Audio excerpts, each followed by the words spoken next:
अस्सलाम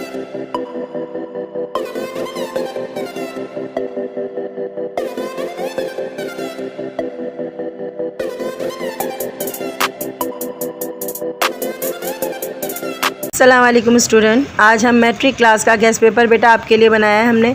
तो इससे पहले मैंने 9 चैनल का डाला था और बच्चों की काफ़ी रिक्वेस्ट के ऊपर मैंने ये गेस्ट पेपर का पहले मैंने शेड्यूल बनाया, आपके लिए सिलेबस बनाया बच्चों। तो सिलेबस अच्छे से वॉच करेंगे, इस पूरी सिलेबस को अपने माइंड में रखते हुए एग्ज़ाम की तैयारी करेंगे। तो मैंने आपका जो सिलेबस है वो बनाया है, मैंने एग्ज़ाम के लिहाज से ही आपकी एक्सरसाइज रखी है बच्चों, और इसके अकॉर्डिंग मैंने आपके लिए पेपर भी मेंटेन किया है। तो सबसे पहले मैंने 2 सेक्शन बनाए, इनमें एक सेक्शन बी है जो शॉर्ट आंसर के लिए है, और एक सेक्शन जो है बच्चों सी सेक्शन है जो आपका लॉन्ग आंसर के लिए। आप लोग कर चुके हो पहले, इससे पहले एक बार आपने पेपर अटैम्प्ट किया है तो आपको बहुत अच्छे से मालूम होगा बेटा। सेक्शन बी जो है उसमें हमने शॉर्ट आंसर करने होते हैं, और करने कितने होते हैं बच्चों? जी हाँ, हमें 6 क्वेश्चंस करने होते हैं, 5 नंबर का एक क्वेश्चन होता है, तो 6 क्वेश्चन हमने करने होते हैं। इसके लिए मैंने सिलेबस आपके लिए जो मेंटेन किया है बच्चों, उसमें है चैप्टर 7, और 7 में जो है आपकी एक्सरसाइज हमने रखी है 7.1 और 7.3। तो बच्चों इसकी अच्छे से तैयारी करनी है, ठीक है। उसके बाद आपका आ रहा है चैप्टर 8। तो बेटा चैप्टर 8 के अंदर हमारे पास एक्सरसाइज है 8.4, 8.5। तो बेटा 8.4 तो आपने कंप्लीट करनी है, बहुत बहुत बहुत इंपॉर्टेंट एक्सरसाइज है। इसके अलावा 8.5 है बच्चों, इसमें क्वेश्चन नंबर 12, 13, 14 आपने इन क्वेश्चंस की तैयारी करनी है। उसके अलावा है बच्चों आपके पास इसी चैप्टर में, चैप्टर 8 काफ़ी लेंथी चैप्टर है, ये लॉन्ग में भी आएगा, शॉर्ट में भी आएगा। तो शॉर्ट में जो एक्सरसाइज आ रही है उनमें आ रही है 8.6 आ रही है बच्चों, और 8.6 में 11 से लेकर 20 तक क्वेश्चन जो है वो आपने करने हैं तैयार। उसके अलावा बेटा 8.11 है, उसमें 9 से लेकर 20 तक क्वेश्चन आपको करना है। अब आप इसके अंदर 8.13 भी हमारी शॉर्ट में ही आती है, 8 से लेकर 15 तक क्वेश्चन जो है वो आपने इस चैप्टर के अंदर अपने तैयार करने हैं बच्चों। इसके अलावा चैप्टर 9 आता है बच्चों, 9 चैप्टर में हमारे पास जो है वो मैट्रिक्स के क्वेश्चन आते हैं। 9.1 और 2 तो हमारी MCQs के लिए होती है। उसके अलावा 9.3 भी हमारी MCQs में आ जाती है, लेकिन मैंने इसके क्वेश्चंस भी दिए हैं आपके पास, A+B, B+ वाले क्वेश्चन अभी आपको पेपर में नज़र आ जाएंगे।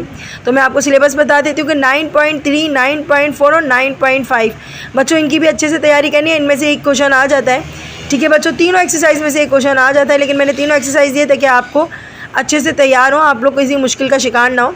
और चैप्टर नंबर 10 जो है उसमें मेरे बच्चों यहाँ पर सिर्फ आपने क्या करना है, डेफिनेशंस तैयार करनी है। इसमें एक थ्योरम पहले आता था लेकिन अब नहीं आ रहा है आजकल, तो हमने सिर्फ डेफिनेशन इसमें से निकाली है। तो हर डेफिनेशंस के जो है वो 2 नंबर होते हैं, और अगर 2 करनी है, वैसे 2 करनी होती है, तो 2 करनी होती है तो 2.5 नंबर की एक होती है, 2.5 मार्क्स होते हैं, और 2 करनी होती है, और 5 इसको गिवन होती है, आपके यहाँ 5 दी गई होती है। और अब आपके पास जो होता है लास्ट चैप्टर आ जाता है, चैप्टर नंबर 11।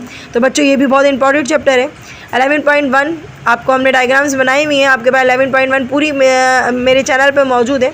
11.2, 11.6 और 11.7 ये बच्चों आपका ख़त्म हो जाता है सेक्शन ए, तो सॉरी सेक्शन बी ख़त्म हो जाता है शॉर्ट आंसर का। इसके बाद हमारा लॉन्ग आंसर का सेक्शन शुरू होता है, सेक्शन सी। इसका हर सवाल बच्चों 10 नंबर का है, बहुत ध्यान से टाइम कीजिएगा। तो इसमें हमारा चैप्टर 8 है बच्चों, तो 8 में हमारे पास आती है एक्सरसाइज नंबर 8.5, 8.8, 8.10 और 8.14। आपको कभी से 3 एक्सरसाइज इतनी सारी क्यों? क्योंकि बेटा पहला क्वेश्चन फैक्टराइजेशन आता है, और उसमें हर एक्सरसाइज का क्वेश्चन दिया जाता है। 8.5 का एक दिया जाता है, 8.8 का दूसरा, इस तरीके से आपको ये 3 एक्सरसाइज मिलकर एक सवाल बनाती हैं। अच्छा, उसके बाद है 8.14, वो बहुत इंपॉर्टेंट एक्सरसाइज है, 10 नंबर का एक क्वेश्चन है, ठीक है। आपके पास अभी पेपर आएगा तो आप पेपर में देख लेना कि 8.14 जो है वो ज़रूर आ रही है। उसके बाद आ रहा है आपके पास 8.15। 8.15 मैंने इसलिए लिखी है क्योंकि सारे चैप्टर का जो निचोड़ होता है ना वो 8.15 में डाल दिया उन्होंने। वैसे मिसेलियस होनी चाहिए इसमें, लेकिन इन्होंने इसको एक्सरसाइज का नाम दे दिया है। उसके अलावा आपके पास आ रहा है बच्चों चैप्टर 9। तो चैप्टर 9 में हमारे पास सिर्फ 2 एक्सरसाइज ऐसी हैं जो लॉन्ग में आ सकती हैं, वो है 9.6 और 9.7। तो बच्चों ये दोनों एक्सरसाइज मैंने करवा दिया, आपको देख लेना अच्छे से चैनल पे। उसके बाद है चैप्टर 11। तो बच्चों इसकी 11.8 जो थ्योरम्स मैंने करवाए हैं बच्चों, वो चारों के चारों थ्योरम बहुत बहुत इंपॉर्टेंट है, आपने अच्छे से तैयारी करके जानी है। और इसके बाद 8 के बाद आएगा बच्चों 11.10। तो यहाँ पर ये जो एक्सरसाइज है वो है 11.10। तो बेटा ये 11.10 के बाद हमारा ये सिलेबस बच्चों ख़त्म होता है। इसके बाद हम आपको पेपर बताते हैं कि पेपर हमने किस तरीके से बनाया, बिल्कुल बोर्ड का पैटर्न है बच्चों।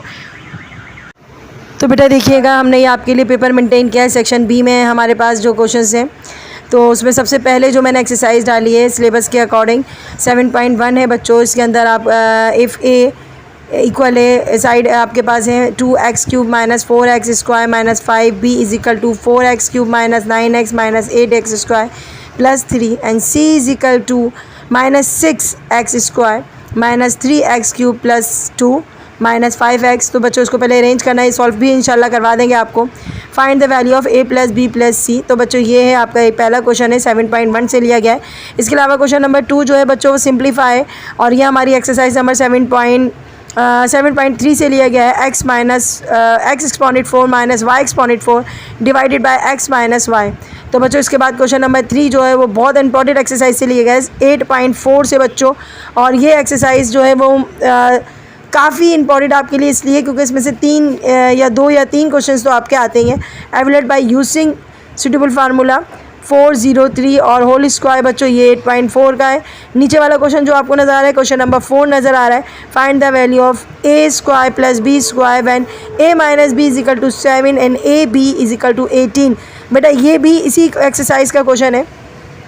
उसके अलावा क्वेश्चन नंबर 5 है find the value of x square plus y square when x plus y is equal to 14 and xy is equal to 40। तो बच्चों ये भी इसी एक्सरसाइज का क्वेश्चन है। तीनों क्वेश्चन जो हैं वो इसी एक्सरसाइज के दिए गए। तो बेटा ये आपने बहुत अच्छे से तैयार करनी है एक्सरसाइज, बहुत इंपॉर्टेंट है बच्चों। अब इसके बाद आता है क्वेश्चन नंबर 6 आता है evaluate with the help of the formula. तो बच्चों ये हमारी एक्सरसाइज, ये भी चैप्टर 8 की है, हमने आपको कराई थी 8.5 उसका ही क्वेश्चन है बच्चों। उसके अलावा है क्वेश्चन नंबर 7 आपके पास है find the value of the formula find the continued product. तो बच्चों ये आपकी एक्सरसाइज नंबर जो है वो हमारी 8.6 है। ये सारी एक्सरसाइज हमने आपको कराई हुई है बच्चों। और इसके अलावा आपको एक चीज़ और बता दें, क्योंकि आप ये ना सोचेगा कि जैसे क्वेश्चन नंबर 5 में मैंने x plus y equal to 14 ही डाल दिया बुक का। इसके अलावा क्वेश्चन में चेंजिंग हो सकती है, 14 की जगह 7 या xy की जगह 40 की जगह 4 हो सकता है। इस तरीके से क्वेश्चन चेंज हो सकता है। आपने 9 क्लास में भी देखा होगा क्वेश्चन में। तो क्वेश्चन आपका मेथड वही रहेगा बच्चों, बहुत अच्छे से प्रैक्टिस करनी है, नंबर चेंज कर करके ख़ुद भी प्रैक्टिस करनी है, इस पेपर के अलावा भी प्रैक्टिस करनी है। उसके बाद आता है क्वेश्चन नंबर 7। तो बेटा हमने क्वेश्चन नंबर 7 में आपको बता दिया विद हेल्प कंटिन्यूड प्रोडक्ट है आपके पास, ये हमने कर चुके हैं और हमारे पास ये हमारी एक्सरसाइज मौजूद भी है हमारे चैनल पे। उसके बाद है बेटा क्वेश्चन नंबर 8 है x plus 1/x³ when x plus 1/x equal है 40 इक्वल है 4 के, इक्वल है किसके बच्चों 4 के। तो बच्चों ये क्वेश्चन हमारा है, चैप्टर हमारे पास था 8.11 उससे लिया गया है बच्चों। और मैंने आपको अभी भी कहा था कि यहाँ पर जो है बेटा क्वेश्चंस में 4 की जगह चेंज भी हो सकती है, 11, 12, 13, 14 भी आ सकता है। और बच्चों x³ प्लस 1/x³ है, तो यहाँ x³ माइनस 1/x³ भी आ सकता है। घबराना नहीं है, आपने फार्मूला माइंड में रखना है। एक्सरसाइज यही है, मेथड यही है बच्चों, लेकिन आप लोगों ने इसकी ऐसे तैयारी करनी है कि नंबर्स चेंज होके आ सकते हैं। अच्छा बच्चों उसके अलावा है बच्चों क्वेश्चन नंबर 9 में देखिएगा using formula find the continued product. ये हम ऊपर भी आपको करवा चुके हैं, लेकिन वो और इसमें थोड़ा सा डिफरेंस इसलिए क्योंकि ये क्यूब्स के फार्मूले से होगा और ऊपर वाला जो है वो स्क्वायर के फार्मूले से होगा। तो बच्चों ये दोनों क्वेश्चन में डिफरेंस होता है, तो प्लीज़ ज़रा ध्यान से देखिएगा कि यहाँ पर स्क्वायर से और यहाँ पर जो है क्यूब का फार्मूला अटैम्प्ट करना है। उसके बाद बच्चों क्वेश्चन नंबर 10 देखना है। इसके अंदर थोड़ा सा हमें इसलिए आपको बताना ज़रूरी है कि ये क्वेश्चन जो है क्वेश्चन नंबर 10 ये हमारा ब्लैंक्स में भी आ सकता है, क्योंकि बहुत सिंपल सा है, a प्लस बी करना है। अभी इन्होंने a नहीं दिया हुआ, लेकिन आगे क्वेश्चन में a प्लस बी आ सकता है लिख के कि ये जो है 3, 6, 4 minus 7 plus 2, 3, 7, 9 find a plus b. इस तरीके से क्वेश्चन भी आ सकता है और एज इट इज़ ऐसे भी क्वेश्चन आ सकता है। और इसका आंसर जो है ना वो ब्लैंक्स वाले क्वेश्चन में भी, MCQs वाले क्वेश्चन में भी आ सकता है। तो बच्चों इस क्वेश्चन में मैंने 3 पार्ट दिए और करके। तो बच्चों इन तीनों क्वेश्चंस की 9 पॉइंट आपकी आ रही है 2 आ रही है, सॉरी 9.3 आ रही है, 4 आ रही है, 5 आ रही है। इनमें से सिर्फ एक ही सवाल आता है बच्चों, ऊपर वाला क्या पता MCQs में दे दें, लेकिन नीचे वाले ये दोनों सम्स जो हैं इस एक्सरसाइज में से सिर्फ इन्हीं सम्स की तैयारी करनी है कि इस टाइप के सम्स आते हैं। तो बेटा देखिएगा इसमें और मैंने करके लिखा हुआ if a 1 3 5 2 and b 2 3 3 2 find a multiply by b and b multiply by a। उसके अलावा इसी की तरह एक और क्वेश्चन है 9.5 में है बच्चों ये क्वेश्चन।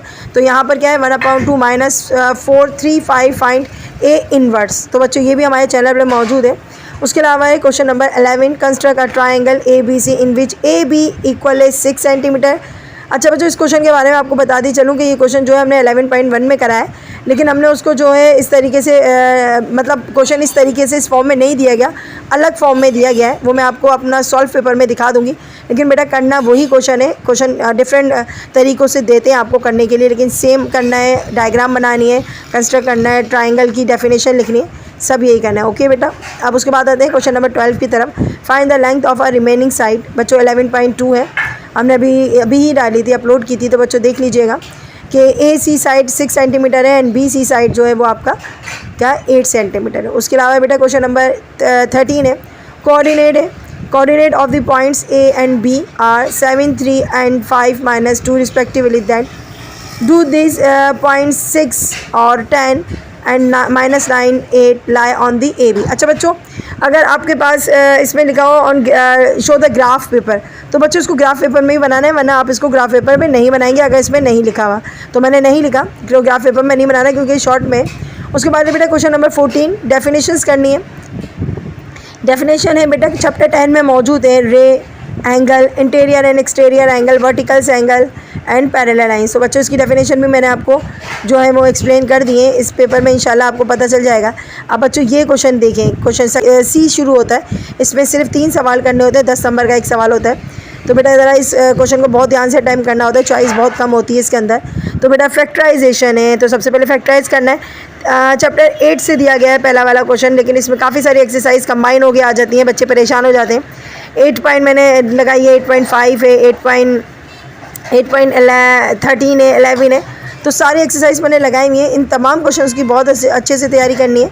तो ये 4 सवाल हैं, 5 सवाल हैं, इनमें से 4 करने होते हैं, ठीक है बच्चों।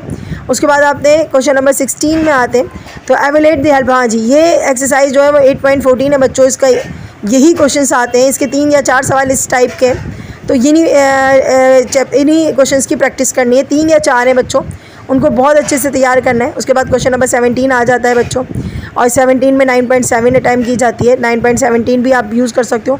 सिमिलर इक्वेशन में आप मैट्रिक्स फार्मूला भी यूज़ कर सकते हो, डजंट मैटर बेटा। यहाँ पर आपने जो मैंने करवाया 9.7 में से आप उसमें से कॉपी कर लीजिएगा, इंशाल्लाह सॉल्व कराऊंगी, आपको पता चल जाएगा। क्वेश्चन नंबर 18 देखिएगा बेटा, इसमें ये वो है बच्चों, ये जो मैंने आपको लास्ट में अभी करवाए हैं, रिसेंटली आपके पास आ गई होगी 11.8 के जो थ्योरम्स है। If a diameter of a circle perpendicular to a chord it bisects the chord. बच्चों पहले डायग्राम बनानी होगी और उसके बाद ही हमने थ्योरम अटेम्प्ट करना होगा। या ये थ्योरम आ सकता है इस बार, या ये वाला थ्योरम आ सकता है। नीचे देखिएगा, the measure of the centre angle of the minor arc of a circle is double the measure of the inscribed angle of the corresponding major कार। तो बच्चों ये क्वेश्चन भी आ सकता है, इन दोनों में से कोई एक ही थ्योरम आएगा बच्चों, दोनों की तैयारी कर लेना। अच्छा, क्वेश्चन नंबर 19 है, find the area of 120 sector. तो बच्चों ये वाला क्वेश्चन देख के तो याद आ गया होगा, 11.10 जो है वो हमने कराई है, उसका एक क्वेश्चन है। तो बच्चों ये भी बहुत इंपॉर्टेंट क्वेश्चन है, 10 मार्क्स का है बच्चों। तो ये बहुत अच्छे से तैयारी करनी है। सेक्शन सी में बहुत कम चॉइस है बच्चों, इनमें से आपको 3 सवाल अटेम्प्ट करना है, ठीक है। तो बच्चों बहुत अच्छे से प्रैक्टिस करें, दुआओं में याद रखिएगा, अपना बहुत सा ख्याल रखें। अल्लाह हाफिज़।